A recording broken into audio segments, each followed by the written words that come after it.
دي كمان ساده اهي. بصوا خطيره. بصوا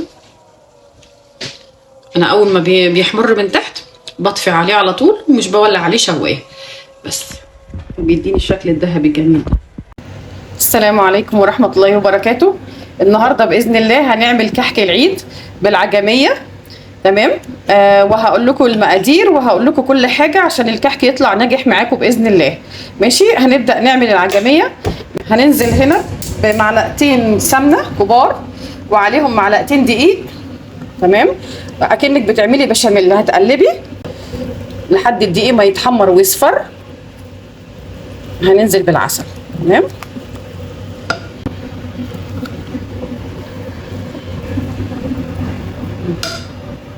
هننزل بمعلقتين كبار سمسم.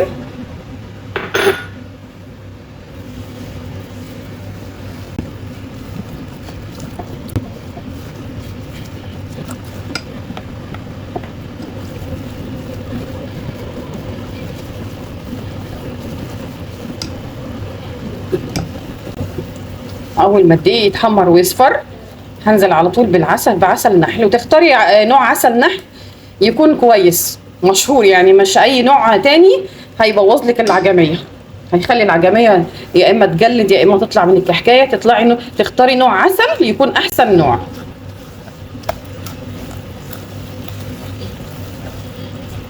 ايه اصفر خلاص واتحمر اهو.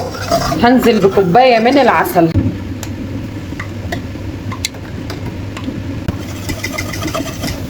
اقعدي تقلبي في العسل كده شويه لحد ما تلاقيه تقل معاكي كده وبقى عامل زي المهلبيه.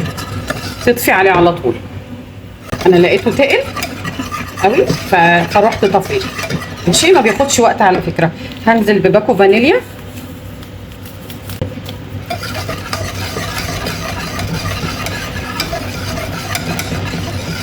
بس هنسيبها تبرد بقى. وبعد كده هنكورها على قد الكحكايه.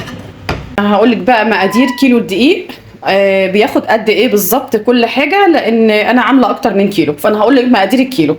اول حاجه عندي كيلو دقيق ياخد 550 جرام سمنه. زودي على النص كيلو ال 50 جرام دي هي اللي هتخلي الكحك ناعم معاكي. عندي معلقه صغيره بيكنج باودر، ذره ملح، معلقتين كبار سمسم، معلقه كبيره ريحه كحك، معلقتين كبار خميره. تمام. دي نص كوبايه لبن على نص كوبايه ميه. ليه؟ علشان خاطر اللبن لوحده بينشف الكحك، فاحنا بنحط نص كوبايه لبن على نص كوبايه ميه وهو ده المقدار الامثل. هنزل باللبن بتاعي. اللبن يكون دافي عشان لو كان سخن هيموت لي الخميره. هنزل عليه بمعلقتين سكر كبار وانزل عليه بالخميره. تمام. واسيبه بقى كده. بعمل للخميره اختبار. ماشي. زي ما قلت اللبن يكون دافي علشان خاطر اللبن سخن هيموت لك الخميره. وهبدا هنا في حط على الدقيق. هنزل بالسمسم وذره الملح، ريحه الكحك،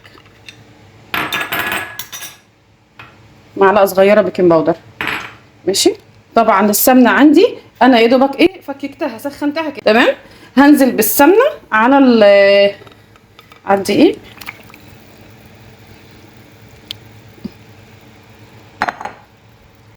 تفضلي تبسي كده في السمنه. الخطوه دي مهمه قوي. تفضلي مثلا ربع ساعه كده او 10 دقائق تفضلي ايه تقلبي في السمنه كده. الخطوه دي مهمه قوي على فكره، ما ينفعش الكحك من غيرها.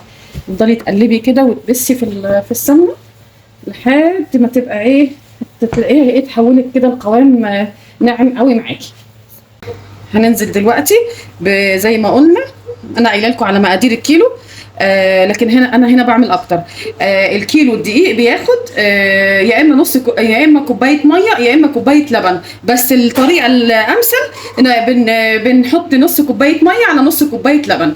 الطريقه دي هي احسن طريقه، اثبتت ان هي احسن طريقه. تمام. يعني ما تزوديش كيلو الدقيق ما تزوديش عن كوبايه سوائل، سواء ميه او لبن على ميه. ما تزوديش عن كوبايه، انك لو زودتي السوائل الكحك هيطلع معاكي خشن. انت اللي بتبوظي الكحك بايدك ان انت بتزودي السوائل. ماشي. هننزل بالميه على نص كوبايه لبن على نص كوبايه ميه زي ما قلنا، وعليهم معلقتين خميره ومعلقتين سكر. تمام. احنا يا دوبك هنا في المرحله دي بقى لا مش هنقلب كتير، احنا هنلم العجينه بس، التقليب بيبقى السمنه مع الدقيق بس، انت هنا بس هتلمي بس العجينه تمام، لان التقليب كتير لما تحطي سوائل بيطلع الكحكايه ناشفه. اهي يا جماعه، اهي العجينه طريه وجميله مش متشققه ولا حاجه. هحشيها بالعجميه واقفل.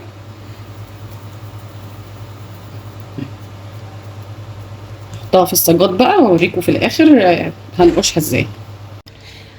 الكحك يا جماعه بنسويه في درجه حراره 180 درجه تمام، في الرف الاوسط.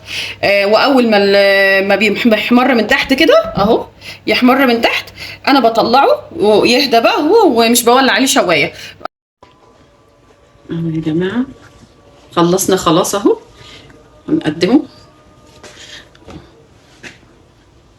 تحفه بصراحه. العجميه اهي جميله، بصوا طريه جدا جدا من جوه. بقى الف هنا وشفا. ماشي يا جماعه، ما تنسوش بقى باذن الله اللايك والشير، وقولوا لي برده في التعليقات عايزين الوصفات الجايه تبقى بايه باذن الله.